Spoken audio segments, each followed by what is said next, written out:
Welcome to the Side Action Podcast, the sports gambling show that covers everything in the world of sports betting from A through Z. We'll cover the four major sports, as well as anything and everything in between worth some action, and will increase the size of your bankroll. And here we go. All right, welcome to Side Action, episode 21 of season 7. My name is Jim Wegler, a.k.a. Wegs. You can follow me at Wegspool on X and Instagram. And I'm Coop. You can check me on Instagram at Dalton Cooper, at Mr. Grumpy Gills on X. Again, we are the Side Action Pod. Don't forget to check us out on TikTok. I know that's Jim's pride and joy, that TikTok. So he loves it more than me and Sophia. So. Yeah, well, yeah, it's getting there. It's almost like my second child. Do you love your second child more than your first? I'm not sure. But, I don't know. I haven't had my first yet. I'll let you know. Yeah. So look at this guy. He's got the look. He's ready for the playoffs. He's got the braids going in, for the listening public. He's got his braids in, so he's ready to go. I don't know what to say, man. We had a big weekend. You can see that you've made it on the podcast in more than one location. But oh yeah. I obviously worked my tail off to get ready for the game night, and the game night was a big success. It was, I don't know, I kind of lost count. 55, 56 people, a lot of people, obviously. Yeah. We trashed the place, that's for sure. Sunday was spent cleaning up mostly, but it was fun. We had a good time. And then, I took it easy. And the kid's gone. Sophia's off. She's off to Atlanta. She's going down south, trying to warm up a little bit. And now I'm back to work, dude. I don't like it. Yeah, I know. Back to the real world. It's like that, the time between Christmas and New Year's, like that time doesn't exist. And then when it does come back to existence, it's like, wow, what the hell just happened? Especially when those holidays are right in the middle of the week. Yeah. I feel like those holidays mandated either had to be the beginning of the week or the end of the week. I feel like this whole Wednesday Christmas bullshit, I feel like it's got to stop. We got to do something about it. Yeah, it has to stop. What are we doing? I kind of worked last week, but it wasn't true. I barely worked, but then this week, all of a sudden, everybody wants to catch up and set up a million phone calls, including volleyball people that think they're real estate people, which is hilarious, dude. It's getting to be a little bit. Yeah. It's like, hey, dude, can you meet this guy? Blah, blah, blah. He's got to talk at 2 o'clock tomorrow. I'm like, yeah. I have calls, like I have a job. But anyway, I digress. But yeah, whatever. You're dude. famous. People want your support, Legs. I was gonna say you're a big time player around here. Yeah, exactly. Apparently I made, I don't know if you, well, I will skip on this in a minute, but in the charades bucket, somebody put shake and bake, which I could not figure out what he was doing. He's like doing this and pointing to me. I'm like, I don't know, shake what? Shake weight? What? Nice. I'm like, I'm a pop culture reference now? Yes. Nice. To shake it off. Thank God you're not a Swiftie, right? Yeah, exactly. Whatever. Taylor Swift, shake it off? What? So who are we taking to the shed this week? You can go first because I have the big one in there. Yeah. Don't worry. Everybody is well aware. So the first one, I'm taking the Patriots to the shed. There's a couple different spin zones to this, no matter how you want to look at it. But my big reason why the Patriots belong in the shed is if they were going to fire Gerard Mayo the whole time, why would they even let him coach to win that last game to forfeit basically the first overall pick? Like if they got their quarterback, which Drake May seems to be their guy, wouldn't you lose that game and then we can auction that pick off to the highest bidder, somebody that wants to draft a quarterback? You can get 2 or 3 or 4 picks for it, whatever the case may be. So just, I guess from that standpoint, I'm taking the Patriots to the shed. They say this is a well-run organization. Robert Kraft's supposed to be this genius businessman. Yeah, and I felt like that was just a very idiotic move on their part. Obviously you could look at it from the firing of Gerard Mayo and only getting 1 year and the whole scuttlebutt that has caused basically. But just the fact that I feel like they really screwed this up. I feel like the only thing they did right was get Drake May, and that's about the only thing they had to hang their hat on. So, and I obviously texted you, but it's got to be Vrabel, right? That's the only reason why they get rid of Gerard Mayo. It has to be that they knew Vrabel was. He's interviewing with them today, I guess, what I heard. But it's like clearly they wanted Vrabel. And that's the only thing that they can explain right now, right? Because it's the only I mean, I feel bad for Gerard Mayo. I think that he didn't coach well, but you've got a rookie quarterback. I mean, what do you want from the guy?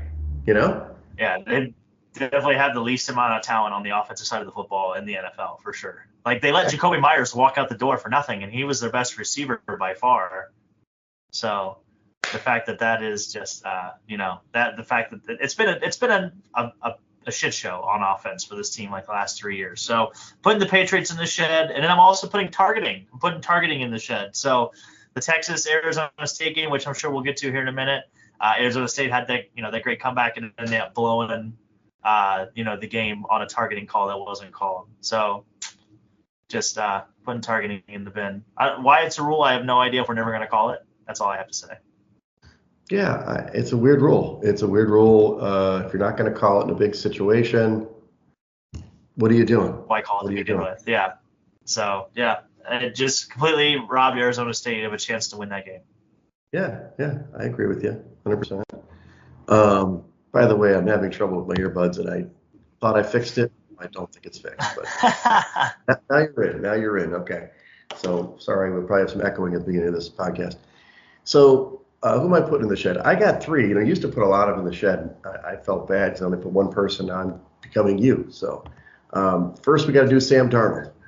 Sam Darnold reverted back to Jet Sam Darnold, where he was seeing ghosts in the backfield. I mean, they were certainly bringing the pressure. We all know that. But when you look at the tape, it's like the guy's wide open. Just throw the ball. Just throw it. But he heard footsteps and – Aaron Glenn, I'm actually of the opinion Aaron Glenn isn't the greatest defensive coach, actually, but he did have a really good game on Sunday night when it counted. So good job, Aaron.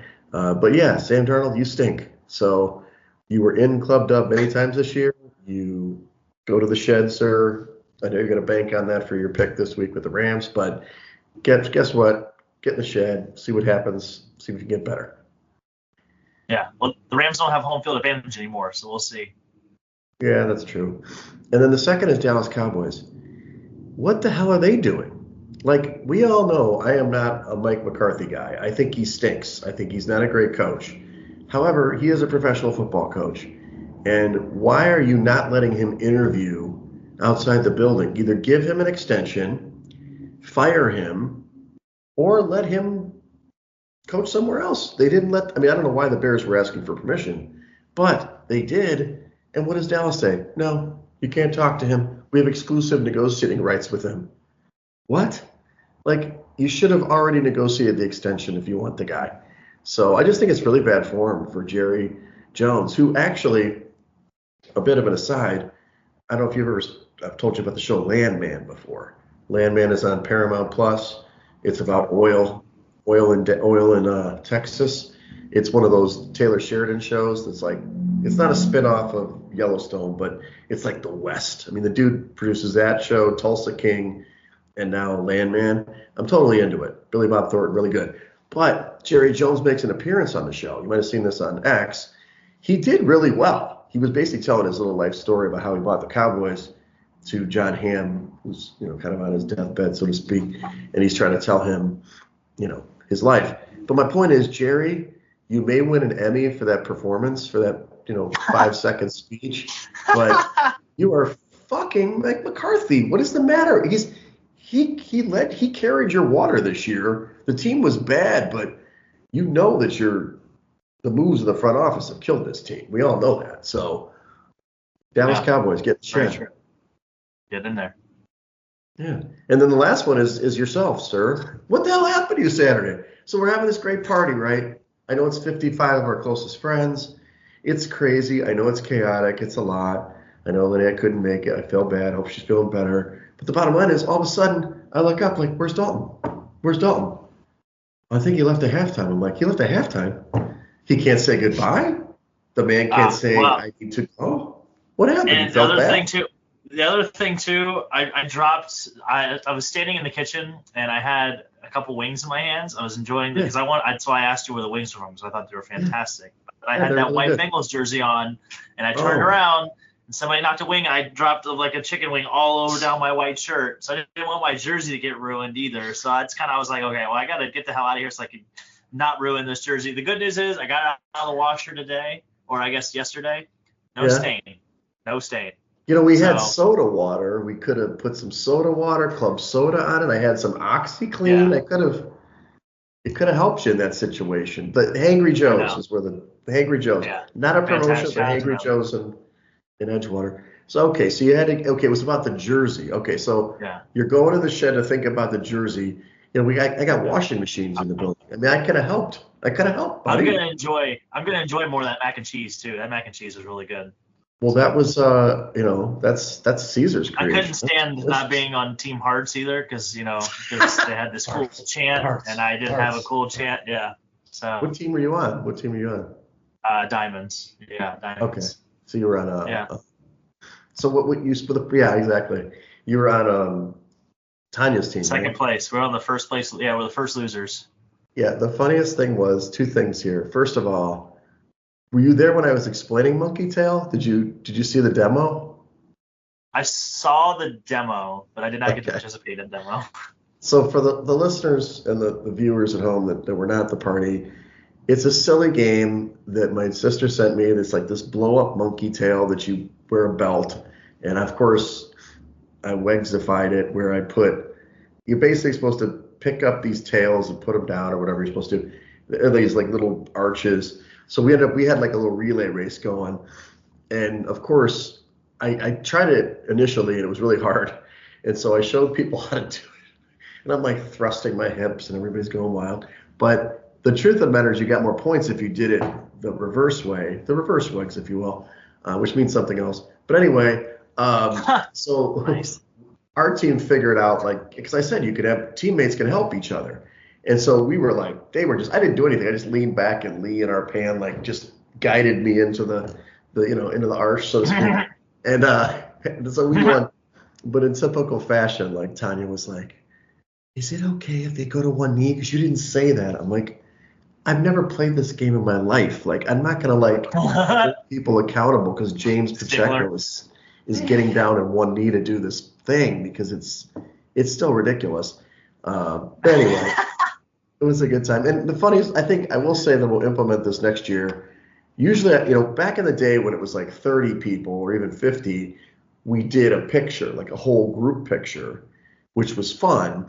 It's very hard to do with so many people. So at the end of giving out the awards, I'm like, come on, Team Hearts, let's get a picture, So then one of the girls on Team Clubs, and they were last, by the way, by a lot. She was lovely, though. But anyway, she ended up implementing a team picture. We ended up doing team pictures of everybody, which was great. It was great. It's like, this is a good tradition. So you were on Team Diamonds. You guys did the same thing. You were there in spirit, though. So yeah, I played really well in Pictionary. That was about the only contribute I had to the team. Did you draw or did you guess? No, I was a good guy. I guessed probably a third of the answers, though. That's awesome. Yeah. That's awesome. Yeah. I kept the ball moving, helped the team wherever I could. Yeah, Team Hearts was dominant. I mean, between Benusa and Arpan and obviously they got the Yahtzee. Oh, we got the Yahtzee. That started things going on. Johnny, you got the Yahtzee. I mean, that's all you need. So anyway, back to the. I should have put Team Hearts in Club Dub. So moving on to Club Dub, kind of default. I'm sticking with my sports stuff, but Team Hearts always. They're actually in Club Dub right now, partying. They've been partying for 5 days. So. You got to clear the runway for these players now. I'm going to go Mike Evans, dude. Mike Evans, over 1,000 yards, 11 straight season. I took like the last drive of the game when they didn't really need to score. It was a little risky. They threw him that 7-yard route or something so he could break the record, tie the record. But good for him, dude. I mean, Mike Evans is a stud. You know that. He ties Jerry Rice for the record 11 times, 11 games, 11 seasons in a row. That's impressive. Yeah. Anybody that can do math knows that's over 11,000 yards too. That's pretty good. Exactly. The other guy I'll put in is Bo Nix. He's been. I think he might have been Club Dub before. I know, but he was so good in the first half. I mean, he was like 18 for 18 at one point. I know he was playing me in the secondary. I get it, but 38 to nothing. That's gonna be Andy. 321 yards, 4 touchdowns, no interceptions. They obviously knocked the Bengals out of the playoffs because the Dolphins did lose the game earlier in the day. But you know what? Good for Sean Payton and the gang and Bo Nix. I mean, I'm a little pissed that. Do you think the Chiefs did that on purpose? They just said, "Hey, that's fine. We'll let you guys score at will, and we don't want the Bengals in the playoffs." I mean, I don't know. There's a lot of speculation surrounding that whole situation to begin with, but we can report live on Side Action Podcast that the Bengals will be resting their starters this week, so we can go ahead and do a little bit of journalism on this podcast. Well, I don't know if you heard that Jamar Chase wants to play with T. Higgins and Joe Burrow for infinity. For eternity. For eternity? Yeah, for eternity. So nice. It's not going to happen. That was their last game with T. Higgins, likely. So I don't know. We'll see. Who do you got in Club Dub this week? Absolutely. So the first Club Dub I got is Bryce Young. Bryce Young had 5 Falcons. They win in overtime. I don't think anybody's had more of an up and down year or more of a roller coaster this year than Bryce Young. I mean, he got benched just like Anthony Richardson, but it seems that he actually responded really well to it. The last 5 or 6 weeks, you were calling him frisky, back half of the season there. And, I mean, he does look small when you watch them play, but he was making some big boy throws, and he was making some good decisions. So, you go out on a high note, we'll put you in Club Dub. And then the other side of Club Dub, we had Jahmyr Gibbs. Jahmyr Gibbs was the Viking killer this week. He had 4 total touchdowns, 3 of them rushing, and he had 170 all-purpose yards. So single-handedly went out and killed the Vikings by himself. If you remember correctly, in the first time they played, they were down 10-0 until Jahmyr Gibbs kind of started getting the run game going against them in Minnesota, and that's obviously Jake Bates makes the field goal at the end of that game. But he's definitely the spark plug for the Lions. If they can get any kind of run game going to where you have to kind of second guess yourself, you're in a bad spot as a defense. So, but yeah, shout out to Jahmyr Gibbs, career day. And Jahmyr Gibbs has been awesome since David Montgomery went out. With this season-ending injury, I don't know if you heard this week, he may be back for the divisional round. Oh, all of a sudden, Jahmyr Gibbs is dominating, and David Montgomery might come back. I mean, I know there's not that much competition there, but I'm sure he's like, my God. I mean, I might be cut before the Super Bowl if this happens. So anyway, but to your point with Bryce Young, I saw that comparison. I don't know if it was on X or whatever, but basically his stats to CJ Stroud after 2 years are either identical or better. So as bad as he was last year, good as he was this year. I don't know. I mean, it's just stats, but. Yeah, we'll see. I mean, CJ Stroud has really regressed. He's had a really tough time with pressure, and he doesn't make the easy throws like he did last year. So, I don't know. We know how those Ohio State quarterbacks go, Wegsy. I know. I was the one just destroying Ohio State quarterbacks, and then CJ Stroud, I got kind of taken to the shed myself by one of my attorney friends in real estate, and he said, "Look at CJ Stroud." I should have been like, "Hey, that didn't age well." We'll see how he does in the playoffs this week. So.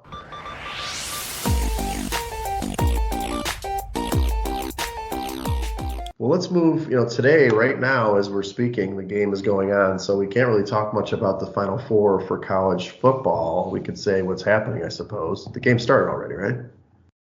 Yeah, I was listening to it on the radio on the way home. It is 3-0 Penn State. Woohoo! So I know you like Notre Dame here, and you're optimistic for Notre Dame, Ohio State. Now, is that plus 800 the exacta? What did you got there?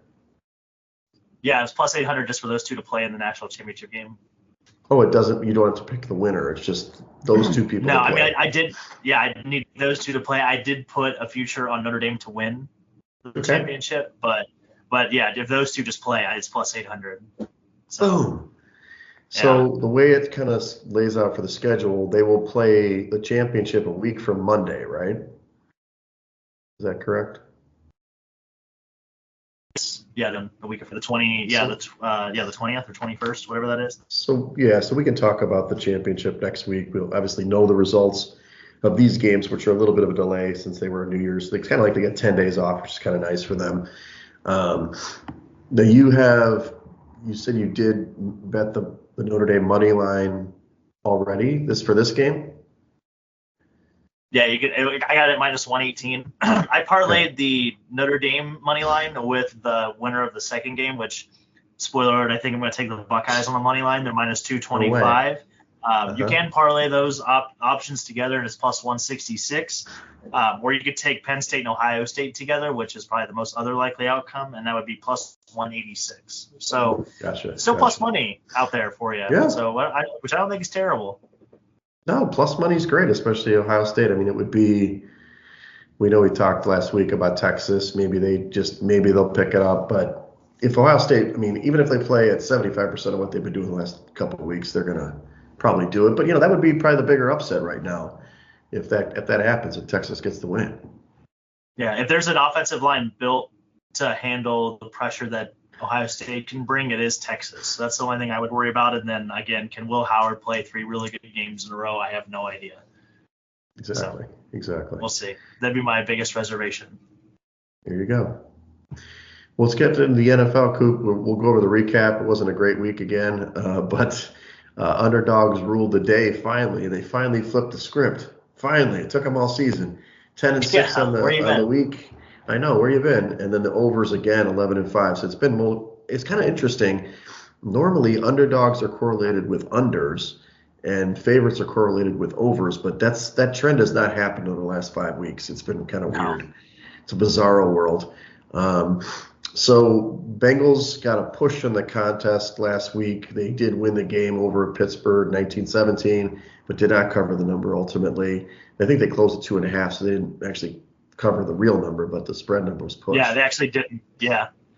And it's, it's fine. Steelers, that's what they do. They muck it up. The Bucks, they kind of they made it interesting. I mean, my plus 333 was the game should have been that close. No way. Yeah, yeah, they did.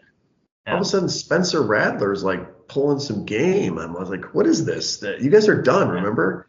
So they ended up winning the game. We talked about Mike Evans. They did win 27-19, but did not cover the number, the 13.5 closer. But they did win the NFC South. So that helped Jimmy Wegs in his account, which is great. Thank you. Yeah, and the books got crushed on that game too, because I think it started at like Tampa -3 or 3.5 and went all the way up to like 13 or 14. Yeah. So, yeah. Run away. So then they got middled probably. So then the Packers, this was a very interesting game, which we'll talk a little bit later about the games for this week. I don't know what is up with the Packers. So you're going to play your starters, which Christian Watson tears his knee up, and Jordan Love gets hurt a little bit in his funny bone. But more importantly, they don't win the game. And they obviously, the big field by Cairo Santos, who got blocked the last time they played, they win the game 24-22. This is huge because this loss, I mean, effectively pitted them. Well, actually, I don't know if you saw the SportsCenter thing. There was like a 4-minute stretch where all those situations just played out because Washington was trailing in their game.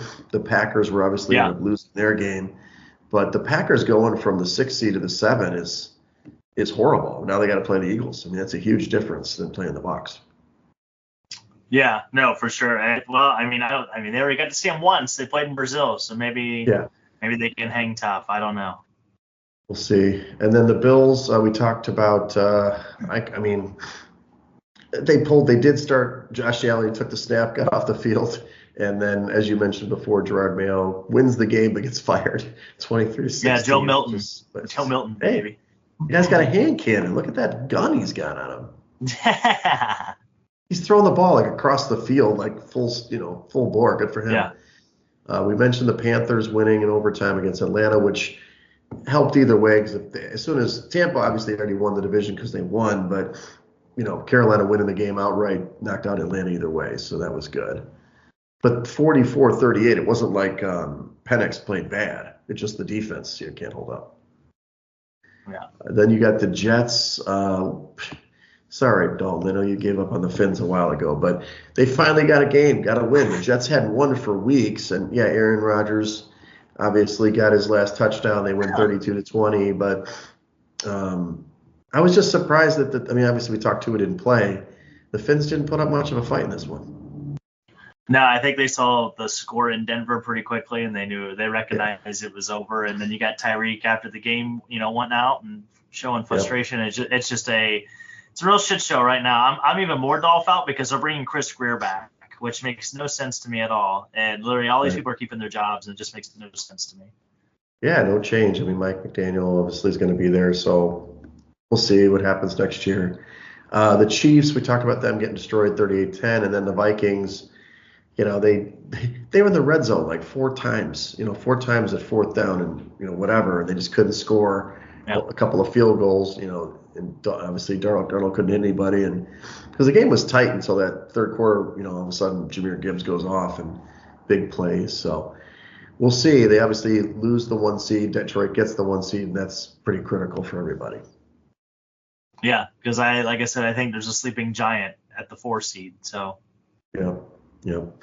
So here, wild card weekend. Let's start off Saturday. That's the 11th. The first game is at 3:30 p.m. Central. Poor Chargers in Houston. They always get this stiff game. It's the first game. It's on CBS and Paramount Plus. So the Chargers are actually a 3-point favorite on the road at Houston, the 4 seed, 42.5 point total. I've kind of gone back and forth in this game. We won't go into detail in the index. You can read the article on Wegspool. I go all about the playoff indexes, where it all started, Dalton, by the way. But this is one of those games that how much do you trust these Chargers, the Charger metrics? They're much better than Houston on paper. But, Houston's got a good defense. C.J. Stroud hasn't played well. But can the Chargers, will they get conservative? I mean, so all the numbers tell me to take the Chargers. But it's, home team, blah, blah, blah. We'll see what happens. So I like the Chargers minus the 3, but I'm not feeling incredible about it. I'm kind of the same way. History tells you to take the Texans in this spot just because the home dogs are, I think it was like 48% of the time I think it was like 3 or less that you take the home dog, especially when the win-loss record is only separated by 1 or 2 games, I think, by the metric I was looking at. But I mean, I just don't understand how you don't take the Chargers. They have the best road defense in the league. They only average they allow like 13 or 14 points a game on the road. They're the first team in NFL history to allow, I think it was less than 300 points in a season, whether it was 16 or 17 game. No, I lied. It was a 17 game season. So they're the first team in a 17 game season to allow less than 300 points. So you get the better quarterback, and you probably the offensive line is definitely better with the Chargers. But to your point, I mean, Houston has gotten embarrassed the last couple weeks of the season here. So I guess you could kind of build that in, but I'm with you. If I'm going to put my money, I'll put it with Harbaugh. Harbaugh knows how to win. I don't think they're outmatched in this game. I think probably the next game they'll be outmatched roster-wise. So I'll take the Chargers and hold my nose. Yeah, to your point, what I've heard over the last 3 seasons since we moved to the extended playoffs or whatever you want to call it, home teams are 14-4 straight up. I mean, they're killing it. They're 11-7 against the number, so not always covering, but we'll see. We'll see how that plays out. The Steelers, this is the 7:00 game Central. It's on Prime. Steelers are going to the Ravens. Hey, we haven't seen this matchup before. The Ravens are 9.5 point favorites at home, 43.5 point total. It's just, dude, I know that they beat the hell out of them a couple weeks ago, but it's just too many points, dude. Like 9.5, 43 point total. I mean, I love the Ravens. And if you read the article, I like them in the Super Bowl. Like I'm gonna have to get a feature on them or something. But it's just too many points. I mean, the Steelers have been playing like dog shit. They lost 4 games in a row. I get it, but this is going to be it. This is for all the, trying to advance. I don't think they're going to win the game, but 9.5 just is too much for me. So I do like the Steelers to cover this number. No, I'm with you. Last 17 out of the last 18 games have been decided by 3 points or less.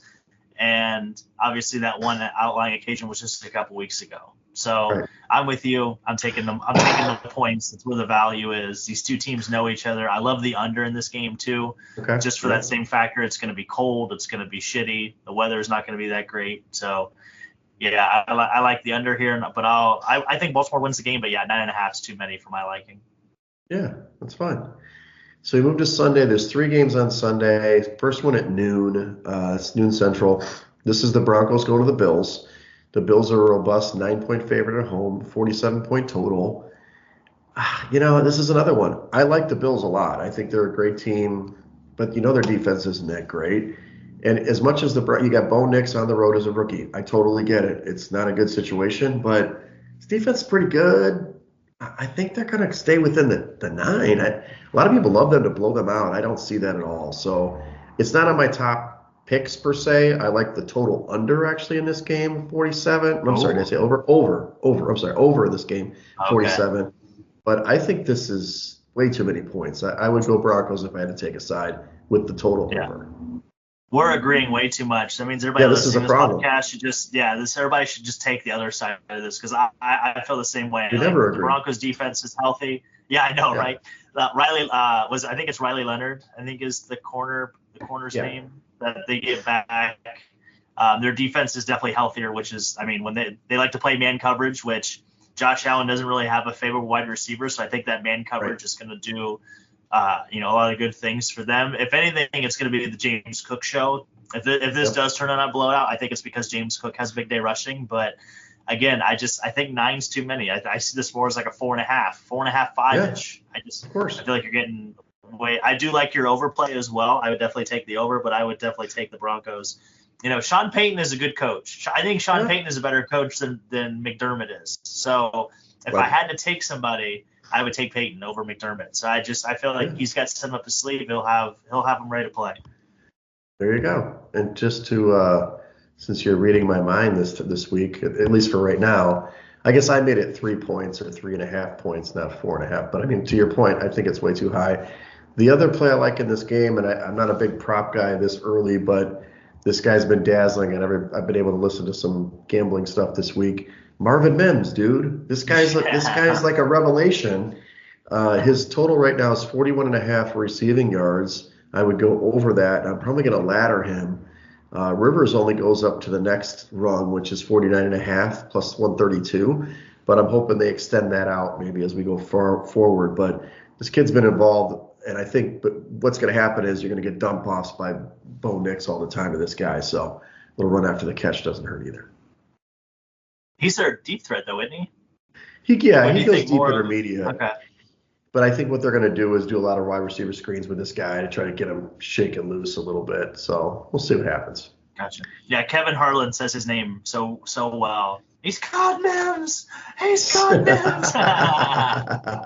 That's awesome. Second game is the Eagles Packers at Eagles. This is the 4.5 point favorite for the Eagles, 45.5 point total. This is at 3:30 p.m. Central on Fox. The big thing to me, my whole bracket, if you read the stupid article, is like, is Hurts actually injured or not? I think he's going to play. He's not out of concussion protocol yet, though. So this is big. I mean, I've got my Eagles futures already locked in. Look, this is kind of where the conundrum happens. We've talked about it all season. The Packers are a pretty good football team, but they can't win against good teams somehow. Their metrics are incredible. They are second in my index of the playoffs to the Eagles. It's the Eagles, then the Packers. Like, wait a second, what? And then the Ravens. So this is actually on paper like the second closest matchup of the weekend, which doesn't make sense, like logically, right? So I do like the Eagles to cover this game. I think they're going to actually win this game fairly easily because I think Love's a little banged up. You don't have the stretcher for Watson. And I think that they're going to be able to run on this Packers front. But I don't know if somehow Hurts doesn't play, and I heard they're going to start not Kenny Pickett, they'll start the other Tanner guy. McKee. Yeah, Tanner McKee. He's been playing well. 6'7" dude. Of course he has. He's huge. Talk about a guy who's never played in prime time. I mean, this is a huge game. So then I would I'm sure the line will shrink if he's not going to, go down to like 2.5 or something. But I still like the Eagles to win the game. Yeah, Jalen Hurts did practice, I think, in helmet today. So that's a lot of signs are pointing to him playing as far as progress. So the only thing I have fear of if you take the Eagles in this game is Josh Jacobs just get the ball 30 times and they just kill the clock. And, it may not, obviously they still may not win, but you're definitely not going to cover if that's the case. Like the Packers are going to be the side if that happens. So I'm staying. This is my stay away game because I can see this one going either way. Because I know Matt LaFleur is a really good coach. The Packers are the second youngest team in NFL history to make the playoffs, and the youngest team was literally the Packers last year. So again, there's a little bit of a little bit of, I don't want to say like run and gun, but just a little bit of nuance to where like they're playing with house money again. No one's really gonna expect them to play well, and that's usually when teams are the most dangerous. So I'm leaving this game alone. If Jordan Love gets hot, you just look out because they could Romeo Dobbs. They've got Jaden Reed, your guy, and I think it's really interesting. You're punting on your Super Bowl pick already. That's all I got to say. I know. Well, I have both of these guys in the Super Bowl now, but I will tell you the only 7 seed to win a game in the playoffs so far in this new format was the Packers last year. So that's what I think, like you said, they got nothing to lose. And trust me, if they win that game, then that just means my futures ticket just got bumped up. But, I've got whatever it's 18-1 on the Pack. So the last game on Sunday is 6 seed Washington at Tampa, the 3 seed, and obviously that worked out because of the loss by the Rams, and the Bucs stepped up. So the Bucs are 3-point favorites at home, 50-point totals at 7 p.m. Central NBC. Okay, this is one of those games where I don't feel great. Like I've loved the Bucs all year. I've been pumping up the Bucs. I love you so much, but my guy Jaden Daniels on the other squad, and when you look at the Bucs metrics, as much as I think that they've been better than Washington, like I guess the offensive eye test anyway, the metrics are terrible, bro. I mean, they're better in the metrics. They should be favored, but Tampa has a -5 turnover differential on the season, which is the only team in the playoffs that has such differential. The second worst is the Washington with 1+. All the other teams are like around 8 to 12 or 24 if you're really good. So I feel a little squeamish taking the Bucs here. I do like Jaden Daniels, even though he's a rookie on the road. I would love to see him play great and knock off the Bucs, but I'm staying away from this one. Oh, I was gonna say earlier in the week you were so confident on your guy Jaden Daniels, and now you're gonna say you're taking the Bucs, huh? Wow. Well, let's see what I said in the article. Did you read the article? I got to say. I think I said they cover the number. I think they said they cover the number. I like Tampa here. I think the run game of Tampa makes a huge. I think that's going to be the difference in the game. The ability for Tampa to run the football this year versus years past, I think, is really going to make a difference. I think Tampa becomes very dangerous because their play action game can start to open up. I think if Tampa can run the football and start doing their play action, I don't think there's a lot of teams that can actually beat this team. So Jalen McMillan has filled in really nicely. He was at Washington last year with Penix. He's jumped right into Chris Godwin's spot. He's been playing well on the outside. And Vita Vea's back. I think they'll be able to make Washington. I think they'll be able to make Washington one-dimensional. The only thing I would worry about is Jaden Daniels' legs, because he killed the Falcons a couple weeks ago with that. So, he did. But I'm gonna take the experience. I'm gonna take Todd Bowles. I'm gonna take that defense. They're at home. They were in the same spot last year, kind of where a favorite NFC East team was coming in, and obviously they were the Eagles were falling apart, but it just feels way too much like last year, and I like Baker here. I like the Bucs. Well, and it's, this is what I wrote in the article. I said I would go with the Bucs to win, Washington +3, total over 50. 50.5. If I were to pick an upset, then I would pick Washington in this round. But, so I'm going to I like the under in this game. I like the under in this game. I do. Okay. Yeah, I feel like the playoffs are a little bit different animal. I think the game is going to be a little faster. And, again, I just like that experience. I guess it's a learning curve, if you will. There's stages to the league when it comes to winning. And I think for them, Washington to make the playoffs is a great story. I just don't see them getting through that first round. Well, look at the thing about the Bucs, and we can talk more if they win this game, but they're the only team to have beaten Detroit and the Eagles this year. Yeah, I was gonna say they get up for good. They basically play at a level of their competition. It seems like. Yeah, and everybody, I think, my podcast partner and even Action did not want to go with me when it was the Bucs against. Maybe we did pick the Bucs against Detroit. And he picked that one, but I like the Bucs against the Eagles too. Vita Vea, if he's healthy, he can slow down and run. So if they do win this game, I mean, they're dangerous at Philly. I mean, it's going to be a hell of a game because they don't give a shit and they've got good skill positions and. They can only play better on D, but that's the only thing is they did play earlier this year, obviously when Jaden was a first game rookie. I don't know. The defense wasn't as healthy then, so I know that they could throw a lot at him this game with their crazy blitz attack. So we'll see. I'm just hoping it's a good game and him slinging around the yard. But you want to go under. I know. You want to be including the score. It's all good. It'll be an under. All right. The last game game I know we don't agree on, so this will be fun. Monday night, the 13th, 5 Vikings at 4 Rams. The Vikings are still favored at +1, but opened at 2.5. So I hope you got that, Dalton. 47-point total, 7 p.m. Central on ESPN. So look, I'm not going to lie. I go by numbers. The Rams are the worst team in the index, dude, and they're worst team by a lot. It's not even close. Now, I understand the coaching differential. You can get into that. But is this team just all of a sudden going to flip the switch and they're start playing really good on D and really good on offense? Because they haven't had, besides I don't know if they played a complete game since like maybe the first game of the year. They usually play good on offense or good on defense. They don't do both. So the Vikings are a solid squad. I know they looked like shit last week, but that's actually one of my handicaps. I think they're going to play better this week. So I lay the points. I lay it even at the 1.5, which was earlier. 1 is great. I heard it was coming out at Rams were favored, and I was like, please give me the points. But it seems to level out at +1 or -1 for Vikings. Yeah, they're playing this game in Arizona now, so they're playing at State Farm. Oh, so right. There wasn't going to be a home field advantage. There definitely isn't one now. So, no, for one thing, I had betting interest in the Rams, so I have to back the Rams here, unlike some people on this podcast that can't stand by their picks. But no, again, they've been playing. You want to talk about them playing poorly on offense? They have been playing suspect on offense, but they also haven't had a Cooper Kupp game in a while. So that's true. Puka Nacua seems to be their premier wide receiver, which is perfectly fine. He's just, I told you this team is like a poor man's Bengals in a way, to where I think they have a better run game than the Bengals do, but that's neither here nor there.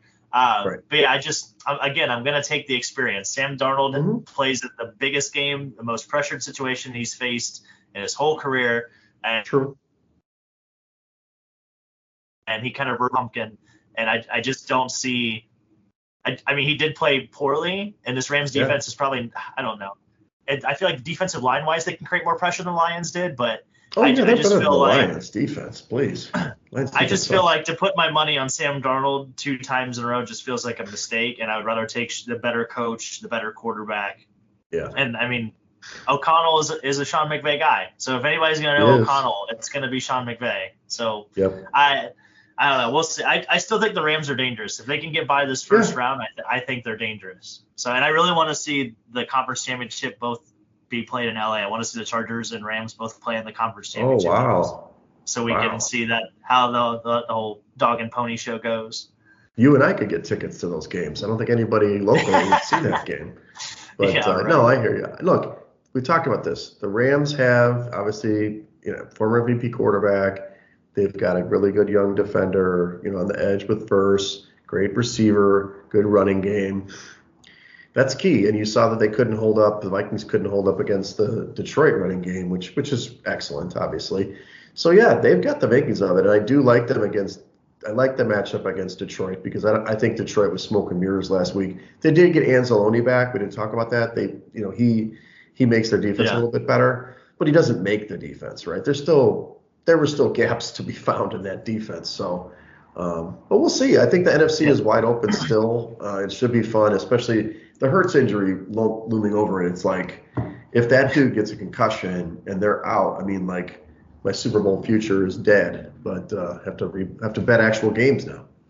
Do we think the people on Twitter are going to come out and have a frenzy? Because, at the end of that game, Dan Campbell told O'Connell they see each other he'd see him in 2 weeks. So if the Vikings do win, do we think it's going to be part of the script? Like, do you think the script people are going to come back out? Like, oh, see, he told you 2 weeks ago this was going to happen. Yeah, you do believe in the script crowd. Look, I mean, it's natural to say that, obviously, because, they win and they come right back.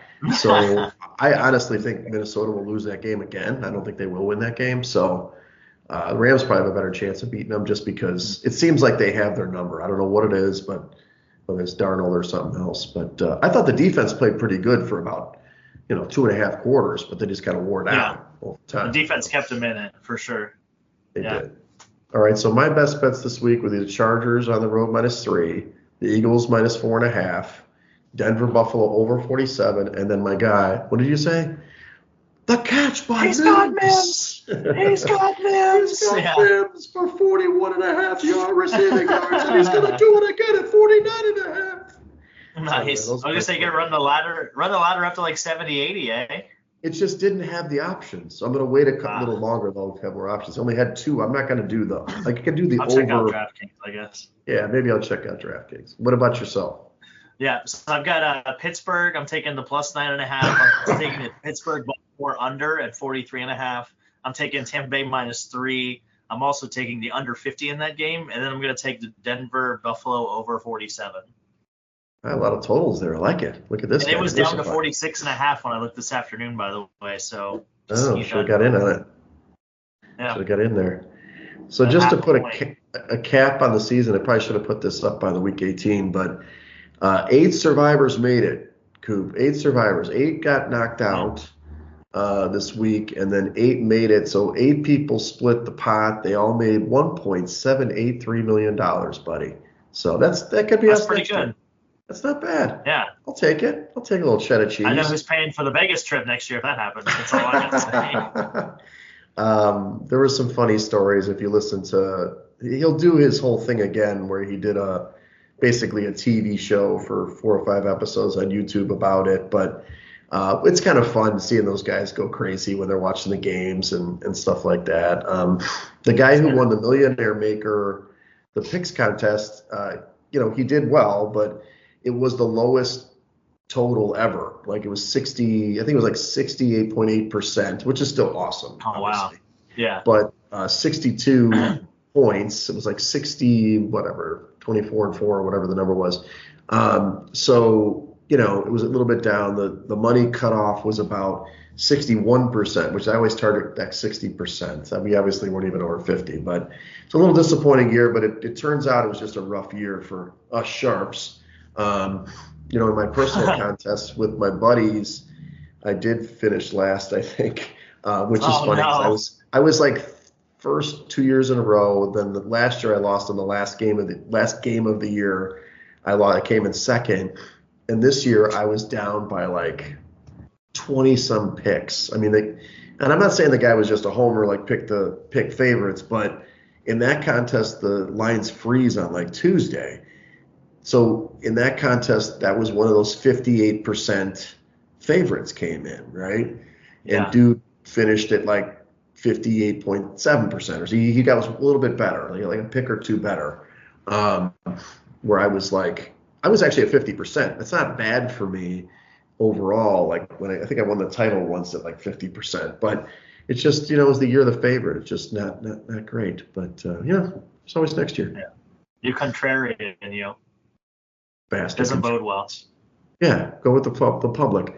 So what do you got going this weekend? Looks like we have a very similar weekend, sir. Oh my God, we do. That's why I put that in our outline even. Yeah, we're going to the Bulls game tomorrow night. Linnea and I will be in. I think we're about 5 rows off the floor. I think we're in like section 102, row E. So feel free to check us out, see if you can find us. That sounds like a pretty good spot. 102E sounds like a good place. Yeah, 105E. Sorry, 105E. Okay. So and then Saturday we have the Pacheco White Christmas present or White Christmas elephant. White elephant. Thing. Mm-hmm. Yeah. Yeah. Are you bringing your trunks, by the way? Are we getting in the hot tub? I didn't know that was an option. Do you want me to bring my trunks? I mean, we should, right? I mean, I literally just thought about it right now. I know last year that was a big ordeal. Why didn't you tell me we could have waited to do the podcast live from the hot tub? I mean, that'd have been something. Oh man. Sounds like that a TikTok. Would have been funny. It sounds like a God, TikTok video. It's a good we'll make Pacheco hold video. the camera.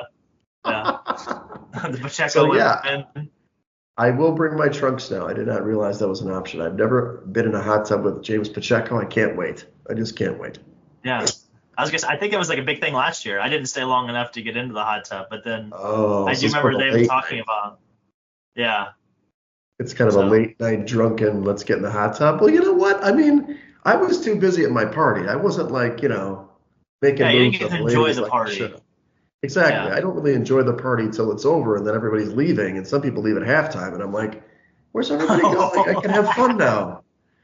That's what I was trying to do. I was just trying to get out of your way. That's all. Yeah, we're going. So I'm going to the Bulls game as well. Nicole, going with Nicole.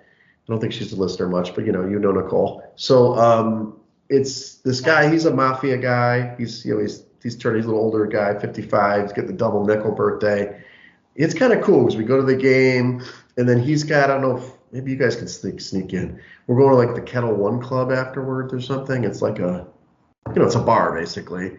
So afterwards, Nice. the post game is like chilling out, talking to people. But I'll be doing dry. I'm doing the dry Jan, baby. I'm, trying to slim it down for the January. Oh, really? Yeah, I did it last year. It Nice. wasn't bad. Wow. It's terrible. There it is. I kind of feel like I shouldn't because I So was. is that why you're just not going on dates? Exactly. I was gonna say, what that means you're just not gonna go out at all. You're just gonna not go on any dates whatsoever, and that's how you're gonna accomplish. Well, funny story. So she's gonna love that she's on the podcast. Not that she listens, but there's this girl I went out with once. And I really like her. I was like, oh, let's go out again. And hey, what are you doing this weekend? I'm doing my party. She's like, I'm going snowboarding. Well, she like either tore a ligament or broke a bone in her elbow or something. Oh no. Oh my God, I don't know. I got to find out. She got her MRI today. I'm like, hey, how you doing? Oh God. Oh no. Look what amazing luck I have with the ladies. So yeah, I don't know. Right now, there's not a lot of action on not a lot of side action, if you will. Nice. Well for said. January. So easily doing dry January for me. So Yeah. Well, T's and P's to her elbow. exactly right. I'm like, I'll come over. I'll ice your elbow. Whatever. All right. Well, follow us at Side Action Pod on X and Side Action Podcast on Instagram. Follow me at Wegspool on X and on Instagram. And don't forget about our TikTok. Wait for the hot tub TikTok. Nice. Hell yeah. I'd be like Officer Wegs. Is that what maybe that's what she's into? You never know. Arms up. Anyway. And I'm Coop. You can check me on Instagram at Dalton Cooper, on X at Mr. Grumpy Gills. Again, we are the Side Action Podcast. Make sure to check us out next week. We'll obviously recap the nice little playoff action we had, and maybe we'll get a hot tub shot like you mentioned. That'd be kind of fun. Right. And now everybody's going to be listening and watching and following us on TikTok.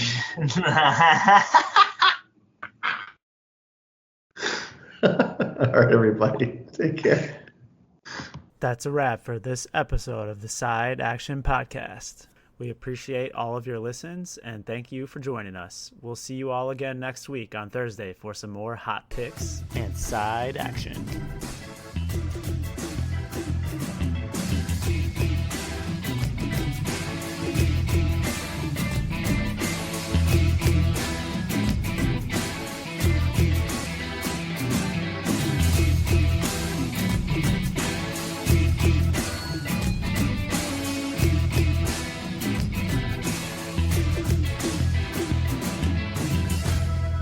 Side Action Podcast, its owners and associates take no responsibility for the opinions or statements made by the show hosts or their guests. Statements or show topics are not necessarily the beliefs of this podcast, and opinions between talk show hosts may conflict. Individuals following the advice given on the podcast accept their own risk of losses from wagers made, as the Side Action Podcast, its owners, hosts, associates, or guests will not guarantee any advice given. The opinions and advice given on the Side Action Podcast is for entertainment purposes only. Gambling problem? Call 1-800-GAMBLER. Intro and outro and transition music credits. Song titles Jerry 5 and District 4 by Kevin MacLeod at incompetech.org. Licensed under Creative Commons Attribution 3.0. creativecommons.org/licenses/by 3.0.